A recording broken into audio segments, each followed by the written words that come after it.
Ji guys, welcome back to my channel journey with Salman. I hope everybody is doing good, having good life. Comments आए थे in fact ਜਿਹੜੇ यार बेली ने जिन्ना को WhatsApp हैगा या मैसेंजर, तो उन्होंने तो डायरेक्ट मैसेज मुझे भेजे थे कि जी व्लॉगिंग नहीं आ रही, आपकी व्लॉग्स की वीडियोस हैं वो नहीं आ रही, तो वीडियोस बनाना शुरू करें, व्लॉग्स बनाना शुरू करें, हमें यूरोप दिखाएं, असी यूरोप वेखना है। ए लो ए वेख लो यूरोप, ए भी जो यूरोप जो है सारा यूरोप तो अब मेरा एक्चुअली हुआ ये था कि काम में बहुत बिजी हो गए थे, कोई एक दो प्रोजेक्ट्स थे उनमें ज़्यादा बिजी हो गए थे, क्योंकि मैं अभी आपने देखा होगा कि चैनल के ऊपर बहुत ज़्यादा वीडियोस जो हैं वो आ रही हैं, स्पेशली क्वेश्चन आंसर सेशन को लेके और बिल्डअप टॉक्स जो मेरा शो है उसको लेके, और फिर कुछ बच्चों के स्टूडेंट वीज़े वगैरह अप्लाई कर रहे थे, एडमिशन अभी शुक्र है सारा प्रोसेस जो है वो हो गया हुआ है, और अभी तो उनके जो है वीज़ा प्रोसेस उसके लिए अपॉइंटमेंट्स जो हैं कुछ बच्चे ले रहे हैं, डिसीजन सब के ऑलमोस्ट आ गए हैं, कुछ रह गए हैं, अगले महीने के एंड तक सब के आ जाने हैं। लेकिन अभी फिर भी आप सब के लिए भी ये भी खुशखबरी है कि यहाँ पर एडमिशन जो है ना पूरा साल चलते रहते हैं, तो you still have a chance to apply, so you still have a chance. अगर तो आपने अप्लाई नहीं था किया तो आप अभी भी अप्लाई कर सकते हो। बहुत सारे प्रोग्राम्स जो हैं वो यहाँ पर अवेलेबल हैं, पीएचडीज के लिए बहुत सारे प्रोग्राम्स जो हैं वो अवेलेबल हैं इस वक्त फिनलैंड के अंदर, पूरे यूरोप के अंदर, जर्मनी के अंदर बहुत ज़्यादा है, स्वीडन के अंदर बहुत ज़्यादा है। जर्मनी के अंदर तो इस वक्त जो डेवलपमेंट को लेके प्रोग्राम्स उन्होंने शुरू किए हैं मास्टर्स के और पीएचडी के, तो उसमें तो ऑफकोर्स वो आप लोगों से आइल्स भी नहीं मांग रहे। सबसे बड़ी बात ये, आइल्स के बिना पीएचडी के लिए मास्टर्स के लिए आपको एडमिशन दे रहे हो, और इससे बड़ी बात और क्या चाहिए सर। फिर हों तो यही है, ਤੁਹਾਨੂੰ घर आके कहन के आ जाओ भाई ਤੁਹਾਨੂੰ ਅਸੀਂ ਲੈ जाने, खुद ही आगे पीएचडी कर लो या मास्टर्स कर लो। तो थोड़ी बहुत हिम्मत आप भी फड़ो, अप्लाई करो। जिन्होंने अप्लाई किया उनके एडमिशन हो गए हैं, बहुत सारे बच्चों ने अप्लाई किया। तो मैं एक्चुअली उधर थोड़ा सा बिजी हो गया था क्योंकि वो काम भी ज़्यादा ज़रूरी है। तो व्लॉगिंग तो मैंने कहा कि किसी भी वक्त असी कैमरा चुकना, बाहर आ जाना तो वीडियो बना लेनी है, वो तो इशू नहीं है। लेकिन मुझे एहसास है कि मेरे यार बेली जेडे ने ना उन्होंने वाली व्लॉगिंग भी बहुत ज़रूरी, जिहदे च असी क्वेश्चन आंसर सैशन तो हट के नॉर्मल लाइफ के बारे गल शल कर सकीए।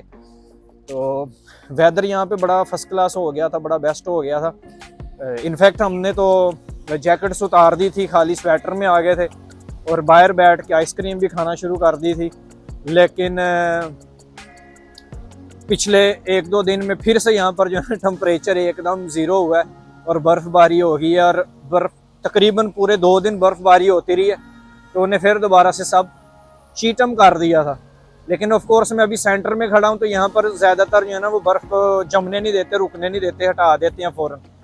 और बाकी लाइफ यहाँ पर बड़ी बेस्ट जा रही है। हाँ, कुछ स्टूडेंट्स हैं जो आए हैं, उनको काम शाम ढूंढने में, चीज़ें करने में दुश्वारी हो रही है, दिक्कत हो रही है, और वो मोस्टली उनको हो रही है कि जो टोटली डिपेंडेंट होते हैं ना एजेंट्स वगैरह के ऊपर, जिन्होंने खुद कुछ नहीं किया होता, उनको ज़्यादा इश्यूज़ हो रहे होते हैं। लेकिन अगर तो आपने खुद अपने हाथों से ज़्यादा प्रोसेस किए होते हैं, पाकिस्तान में भी काम शाम किया होता है, तो उनके लिए ज़्यादा इश्यूज़ नहीं होते, क्योंकि उनको ऑलरेडी मार्केट का पता होता है, वो बाहर निकले होते हैं, घूमे फिरे होते हैं, तो उनको सारी चीज़ों का ऑलरेडी पता होता है। लेकिन जब हम घर से खुद नहीं निकले होते तो फिर जो सीधे घरों एक ही निकले तो सीधा यूरोप ही निकल आए तो फिर जो है ना वहाँ पर आपके लिए जो है ना मसले मसाइल खड़े हो जाते हैं। और फिर उन बच्चों के लिए थोड़े से इश्यूज़ ज़रूर हुए थे, स्पेशली नौकरी को लेके, काम शाम को लेके। जी हमें काम शाम नहीं मिल रहा, चीज़ें नहीं मिल रही।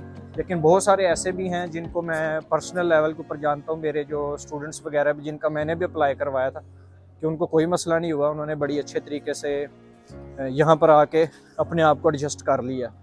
तो जिस भी कंट्री में आप जाते हो उसके बारे में थोड़ा बहुत आपको पढ़ लेना चाहिए, उसके बारे में आपको, उसके कल्चर के बारे में पता होना चाहिए। फिनलैंड के बारे में पता करना तो मेरा चैनल देख लिया करो, तो आपको सारा कुछ पता चल जाएगा। बहुत सारी वीडियोस जो हैं वो हमने की हुई हैं, बहुत सारी वीडियोस जो की हुई हैं उसमें व्लॉग्स भी बहुत ज़्यादा हमने किए हुए हैं। उसमें आपको कल्चर, लोगों के बिहेवियर और एटीट्यूड के बारे में और यहाँ की मार्केट के बारे में आपको काफ़ी इंफॉर्मेशन जो है ना वो वहाँ से ही मिल जाती है। और स्टडीज़ से रिलेटेड, वर्क से रिलेटेड भी इंफॉर्मेशन जब मैंने काफ़ी डाली हुई है। तो जहाँ भी आप जा रहे होते हो तो वहाँ के जो चैनल्स हैं या पेज हैं, फेसबुक पेज, उसको आपको ज़रूर एक्सप्लोर करना चाहिए और देख लेना चाहिए कि वहाँ पर क्या क्या एक्टिविटीज़ और किस तरह से सर्वाइव करना है वहाँ पर जाकर। बाकी फ़िनलैंड का जो चैनल मेरा फॉलो करते हैं उनको तो पता है कि यहाँ पर क्या क्या एक्टिविटीज़ चल रही हैं इस वक्त, गवर्नमेंट किस तरह से बदली है, उसकी वजह से कुछ लॉज और कुछ चीज़ें जो हैं वो ज़रूर बदली हैं, लेकिन मोस्टली सब कुछ ठीक ही है। मैं अभी एस्पो का बहुत बड़ा शॉपिंग सेंटर है इसो में ना, इसो मीन बिग, ओमिना मीन्स एप्पल, तो अगर वैसे बात करो तो इसका मतलब निकला कि जी बिग एप्पल शॉपिंग सेंटर में हूँ। यहाँ पे घूमने फिरने आए। अभी एक भाई हैं, उनका इंटरव्यू एक्चुअली करना था, तो मैंने कहा कि उससे पहले मैं आप सबसे भी बात कर लूँ। चलो अपना ख्याल रखना, कोई भी बातचीत हो तो आप मैसेज भी कर सकते हो, कमेंट्स पे भी भेज सकते हो, तो आई विल ट्राई कि आपके रिप्लाई करें। बाय।